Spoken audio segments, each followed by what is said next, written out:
Cadê Você? Descobrimos por onde anda o ex-jogador do Fluminense, do Botafogo e foi também da seleção brasileira, Gil. Fábio Azevedo. O Cadê Você de hoje é especial. Ao nosso lado, um ex-ponta-direita que tinha muita força. Por isso o apelido Búfalo. Búfalo Gil é o nosso convidado. Tudo bem, Gil? Tudo bem. Esse apelido eu carrego desde moleque, né? Como é que foi essa trajetória, do início lá em Minas Gerais até chegar ao Botafogo, Fluminense, ser campeão da máquina? Comecei no Cruzeiro, posteriormente fui para o Vila Nova de Nova Lima, fui contratado pelo Fluminense, onde joguei quase 5 anos.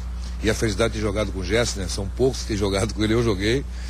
Nós jogamos no Maracanã contra o Grêmio, ele deve lembrar disso. E aí ganhamos o Grêmio 2-0 e na quarta-feira jogamos em Santa Catarina contra o Figueirense. E ele disse, eu não vou, porque era o avião, né? Continuo mesmo, morre de medo de avião, não entra em avião de jeito nenhum. Aturei muito Gilson Ricardo, também, é verdade. E aí depois vem a máquina, né? 75, 76, Rivelino, você, Paulo César Caju. O presidente Horta assumiu a presidência do clube, fez uma revolução no clube em termos de troca-troca. E o time se formou diferente, que foi 74. Fomos campeões da Guanabara e posteriormente Carioca. Até para lembrar, a Renato, Carlos Alberto, Zedinho, Miguel Rodrigues Neto, Pintinho, Rivelino e Paulo César. Eu que estou falando, Doval e Disseu. Era um time muito interessante e ganhamos o bicampeonato. E depois entra na sua vida o Botafogo, né? E nesse meio todo aí, seleção brasileira. O que a gente pode falar desses 2 capítulos da tua carreira? Assinei o Botafogo, foram 4 anos.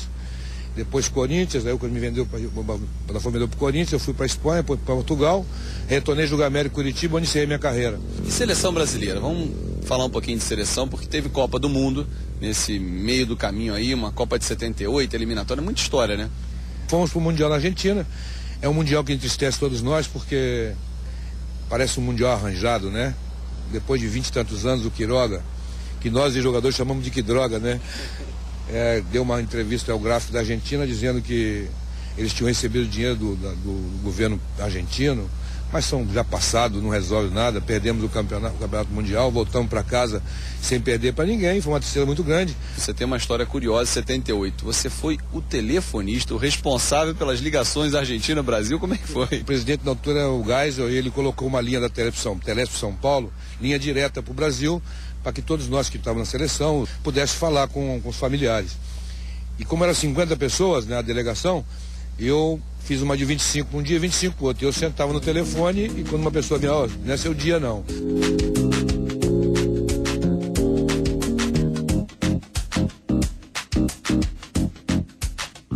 Olha, o Gil jogou bola para Dedéu e o Gerson conheceu bem ele de perto, né, não, Canhota? É verdade, nós chegamos a jogar juntos no Fluminense. Ele era um ponta veloz, um ponta muito forte, valente toda a vida, né? E muito bom jogador, naturalmente. Agora, essa historinha que ele contou aí, mas eu fui obrigado aí a Santa Catarina. Depois tive que ir. Aí chegou lá, saiu um arranca-rabo dentro do vestiário, que o treinador, não vou citar o nome do treinador, quis tirar o goleiro, tá certo? E eu não deixei tirar o goleiro. Ele tinha tomado 2 frangos, ele vai lá, vai tomar o 3º ou vai ficar.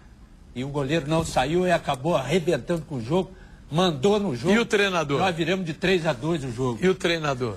O treinador... Foi mandado embora? Não, ficou olhando lá, não pode tirar. Olha. O cara tomou 2 gols, vai tirar por quê? Matou o cara, vai ficar aí, cara, vai ficar aí.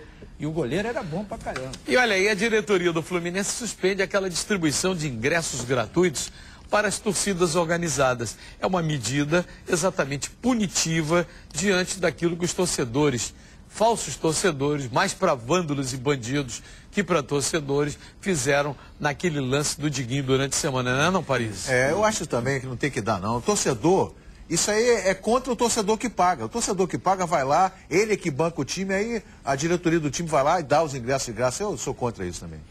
A nota oficial que o Fluminense distribuiu ontem acusava também o fechamento das salas das torcidas organizadas debaixo ali das arquibancadas das Laranjeiras. Você quer participar do Jogo Aberto Rio? Manda sua mensagem eletrônica jogoabertorio@band.com.br, conforme pinta na telinha. William Monteiro do Rio pergunta para o Gerson, quando a Luísio Chulapa jogar pelo Vasco, quem é que vai sair para a entrada dele? É o Elton, né? Não, Deve ser o Elton, Porque o Pimpão não vai perder lugar para o Luiz. O Pimpão é um jogador útil, é um jogador veloz, jogador que está dando certo. De repente, até dependendo do treinador e do jogo, você pode colocar até 3 atacantes. Isso depende muito do jogo, né? Da feitura do jogo. E eu acho que dá certo também, sem problema. Júlio Xavier é do Flamengo e pergunta: você gostou da convocação do Cleberson na seleção do Dunga, Paris? Gostei sim, o Cleberson fez um brilhante final do ano passado e esse ano o Cuca manteve ele no time e foi muito bem. Eu acho que o Cleberson estava merecendo essa chance.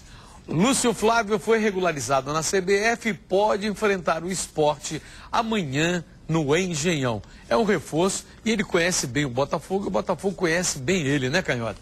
É verdade, considerável esse reforço. Muito bom jogador. Temos a lembrança aí daquele meio do campo que o Botafogo fez há um tempinho aí atrás. Um dos melhores, se não o melhor do Brasil naquela oportunidade. E ele fazia parte desse meio do campo. Eu gostei da contratação. E no próximo bloco, Dorival Júnior escala time reserva amanhã contra o Paraná, pensando no jogo de quarta-feira com o Corinthians. A gente volta já já. Dorival Júnior escalou time reserva contra o Paraná amanhã, lá em Curitiba, pensando no jogo contra o Corinthians na Copa do Brasil. Patrícia Schwery. Esse jogo do Corinthians é o jogo do ano. Difícil? Muito. Mas se trata de Vasco da Gama.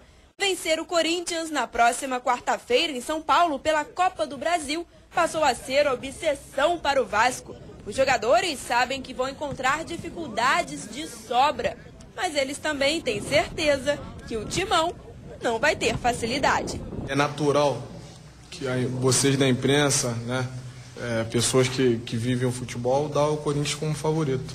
Mas aqui ninguém vai transferir responsabilidade para o Corinthians, porque a gente sabe que é um jogo igual. Carlos Alberto ficou fora da primeira partida, estava suspenso. Agora ele volta ao time. A vontade de jogar é tanta que o capitão quer se poupar de tudo que é jeito. Nem dirigir eu não vou, nem subir escada, não vou fazer nada para guardar minhas energias todas pro jogo, porque vai ser um jogo que a gente vai ter que jogar minuto a minuto, competir jogada a jogada para a gente sair com a vitória. Sábado, o Vasco vai a Curitiba enfrentar o Paraná pela Série B do Campeonato Brasileiro. E Dorival Júnior vai poupar vários titulares. O Corinthians não sai da cabeça dos vascaínos. Derrotar o Timão em pleno Pacaembu e chegar à final da Copa do Brasil. Tudo que o Cruz Maltino quer para voltar a ter um lugar confortável entre os grandes times. E se o Pimpão jogar, ele vai enfrentar o ex-time dele, o Paraná. Canhotinha, tem uma mensagem aí, Canhotinha? Qual é? Eu tenho um alô aqui todo especial para o senhor Antônio de Oliveira. Não, Antônio de Almeida. E a sua filha Adriana de Almeida. Senhor Antônio, força, estamos rezando pelo senhor. O transplante vai sair tudo tranquilamente. Valeu, senhor Antônio. Um abraço para o senhor e boa sorte. Eu quero cumprimentar o Luiz Roberto Demúcio, narrador da Rede Globo de televisão, pelo aniversário hoje. Parabéns, Luiz Roberto. Recado final do Carlos Alberto Parisi. Fernando Henrique, você é um profissional qualificado, não precisava dar uma declaração dizendo que os tiros dentro de campo salvaram vocês.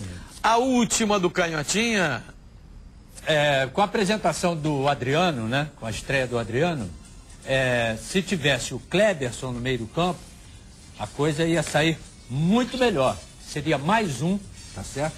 A meter a bola lá pro Imperador. Tô torcendo aí, Imperador. Tô assinando embaixo. Mais um na seleção brasileira do futebol carioca. Ainda bem.